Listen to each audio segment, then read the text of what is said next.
Hi, May 24 RTP question number 70. Kundan, a CA student, is part of an engagement team conducting audit of an entity. Engagement teaminte ഒരു പാർട്ടാണ് ഒരു എൻറ്റിറ്റിയുടെ audit conduct ചെയ്യുന്നത്.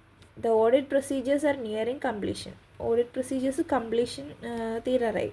He notices that engagement partner has asked for a cash flow forecast from management for next 12 months from date of financial statements. Financial statement കഴിഞ്ഞിട്ട് അടുത്ത next 12 മന്ത്സിലേക്ക് അടുത്ത ഒരു വർഷത്തേക്കുള്ള ക്യാഷ് ഫ്ലോ ഫോർകാസ്റ്റ് ചോദിച്ചിട്ടുണ്ട് engagement partner. Keeping in view above, answer the following. 1. Discuss likely purpose of engagement partner in above situation. Engagement partner എന്ത് പേർപ്പസിന് വേണ്ടിയിട്ടാണ് ഇങ്ങനെ ചെയ്തേക്കുന്നത്. Elaborate upon significance of such testing being perform by engagement partner. ഇങ്ങനെ engagement partner എന്തിനാണ് ഇങ്ങനെ testing ചെയ്യുന്നത്, അതിൻ്റെ സിഗ്നിഫിക്കൻസ് എന്താണ്.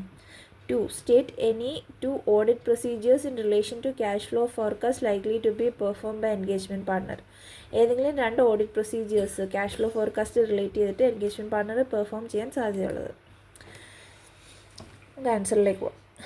In the given situation, the engagement partner has asked for a cash flow forecast from management for next 12 months from the date of financial statements. Facts of the case പറയുകയാണ്. The audit procedures are also nearing completion. Therefore, purpose of engagement partner in requiring a cash flow forecast is to obtain sufficient appropriate audit evidence regarding to conclude appropriateness of management's use of going concern basis of accounting in preparation of financial statement. അടുത്ത 12 മാസത്തേക്കുള്ള cash flow forecast ചോദിച്ചതിൻ്റെ use എന്താണെന്ന് വെച്ചാൽ going concern basis of accounting appropriate ആണോ എന്ന് confirm ചെയ്യാൻ വേണ്ടിയിട്ടാണ്. അത് അടുത്ത ഫ്യൂച്ചറിലെ ക്യാഷ് ഫ്ലോ സ്റ്റേറ്റ്മെൻറ്റ് ഒരു സഫീഷ്യൻറ്റ് അപ്രോപ്രിയേറ്റ് ഓഡിറ്റ് എവിഡൻസ് ആണ് ഗോയിങ് കൺസേൺ കൺഫേം ചെയ്യാൻ വേണ്ടിയിട്ട്. Further, his purpose is also to conclude on basis of audit evidence obtained whether a material uncertainty exists in relation to events or conditions that may cause significant doubt on ability to continue as a going concern and to report in accordance with SA 570. എന്തെങ്കിലും ഈവൻറ്റോ കണ്ടീഷനോ exist ചെയ്യുന്നുണ്ടോ എൻറ്റിറ്റിയുടെ going concern ആയിട്ട് continue ചെയ്യുന്നതിന് ഉള്ള ഒരു ഇതിൽ significant doubt cast ചെയ്യുന്നത്. അപ്പോൾ ഈ ടേംസ് എല്ലാം ഭയങ്കര ഇമ്പോർട്ടൻ്റ് ആണ്. ഈ സെൻറ്റൻസ് കാണാതെ പഠിച്ചു വെക്കുന്നതാണ് നല്ലത്.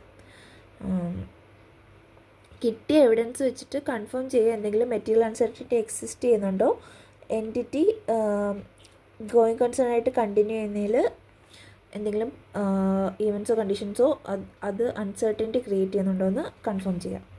എന്നിട്ട് SA 570 പ്രകാരം റിപ്പോർട്ട് ചെയ്യാം. ഫർദർ, അതൊന്നുകൂടെ വായിക്കാം. Further, his purpose is also to conclude on basis of audit evidence obtained whether a material uncertainty exist related to events or conditions that may cast a significant doubt on ability to of entity to continues going concern and to report in accordance with SA 570. The significance of testing going concern assumption is due to its effect on preparation of financial statements. Going concern എന്തുകൊണ്ടാണ് test ചെയ്യുന്നത് വെച്ച് കഴിഞ്ഞാൽ financial statement പ്രിപ്പറേഷനെ അത് ഭയങ്കരമായിട്ട് ബാധിക്കും. കാരണം നമ്മൾ going കൺസേണും not going കൺസേണും ആണെങ്കിൽ ഡിഫറെൻറ്റ് അക്കൗണ്ടിങ് അപ്രോച്ചസ് ആണ് എടുക്കുക. ഫോർ എക്സാമ്പിൾ, ഡിപ്രിസിയേഷൻ ആണെങ്കിൽ യൂസ്ഫുൾ ലൈഫിലേക്കാണ് യൂഷ്വലി എടുക്കുക ഗോയിങ് കൺസേൺ ആണെങ്കിൽ. പക്ഷേ നോൺ ഗോയിങ് കൺസേൺ ആണെങ്കിൽ സെൽ ചെയ്ത് എത്ര വാല്യൂ കിട്ടും, നെറ്റ് റിയലൈസബിൾ വാല്യൂ അതായിരിക്കും എടുക്കുക. When the use of going concern is considered as appropriate, assets and liabilities are recorded on the basis that entity will be able to realize its assets and discharge its liabilities in normal course of business. Going concern basis use ചെയ്യുമ്പോൾ അസറ്റ്സും ലയബിലിറ്റീസും record ചെയ്യുന്നത് assets realise ചെയ്യാൻ പറ്റും, liabilities discharge ചെയ്യാൻ പറ്റും ഒരു normal course of ബിസിനസ്സിൽ. In case it is not so viewed, financial statements are prepared on liquidation basis. ഇങ്ങനെ ഗോയിങ് കൺസേൺ അല്ലെങ്കിൽ ഫൈനാൻഷ്യൽ സ്റ്റേറ്റ്മെൻറ്റ്സ് ലിക്വിഡേഷൻ ബേസിസിലാണ് പ്രിപ്പയർ ചെയ്യുന്നത്. Hence, testing such an assumption provides evidence to auditor whether use of such assumption is appropriate or not.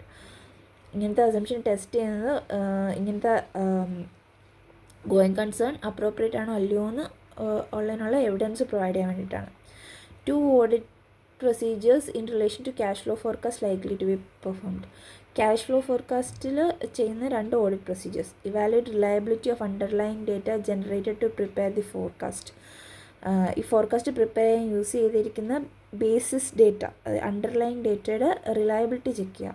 Determining whether there is adequate support for assumptions underlying the forecast. Forecast ചെയ്യുമ്പോൾ പല assumptions എടുക്കും, അത് correct ആണെന്ന് check ചെയ്യുക, അതിൻ്റെ reliability check ചെയ്യുക.